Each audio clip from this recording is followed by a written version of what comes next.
நண்பர்கள் அனைவருக்கும் வணக்கம். டிஎன்பிஎஸ்சியிலிருந்து ஒரு முக்கிய அறிவிப்பு வெளியிட்டிருக்காங்க. அது என்ன அப்படிங்கிறத பற்றி நம்ம பார்ப்போம்.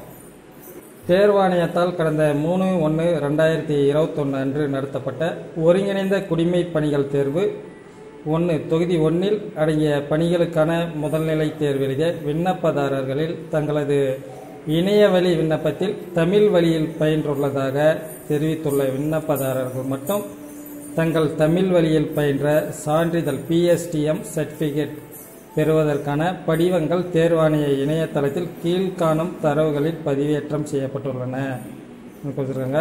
அடுத்ததாக நியமனம் அறிவிக்கை விண்ணப்பதாரருக்கான அறிவுரைகள்.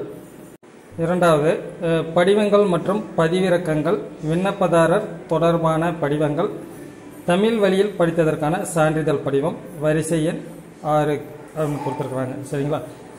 ரெண்டாவது, விண்ணப்பதாரர்கள் இப்படிவங்களை பதிவிறக்கம் செய்து பயன்படுத்திக் கொள்ளுமாறு கேட்டுக்கொள்ளப்படுவதோடு புதிய படிவத்தில் உள்ள தமிழ் வழியில் பயின்ற சான்றிதழை PSTM சர்டிஃபிகேட் உரிய அலுவலரிடமிருந்து பெற்று 100 KB முதல் 200 KB அளவில் ஸ்கேன் செய்து அரசு கேபிள் டிவி நிறுவனம் நடத்தும் அரசு சேவை மையங்கள் மூலமாக பதிவேற்றம் செய்ய வேண்டும் அப்படின்னு சொல்லியிருக்காங்க. 100 KB முதல் 200 KB அளவில் சேவை மையத்தில் பதிவேற்றம் செய்ய கூறியிருக்கிறாங்க.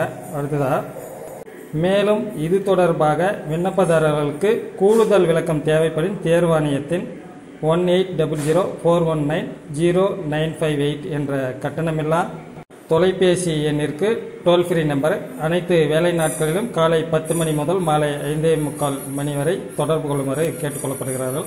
நண்பர்களே, இந்த PSTM சர்டிஃபிகேட் எந்த ஃபார்மேட்டில் பதிவேற்றம் செய்கிறது அப்படிங்கிற பற்றின ஒரு தகவல் தான். 100 KB முதல் 200 KB அளவில் கேபிள் டிவி நிறுவனம் நடத்துகிறோம் அரசு சேவை மையம் மூலமாக ஸ்கேன் செய்து அனுப்பணும் அப்படின்னு தகவல் கொடுத்துருக்காங்க. சரிங்களா?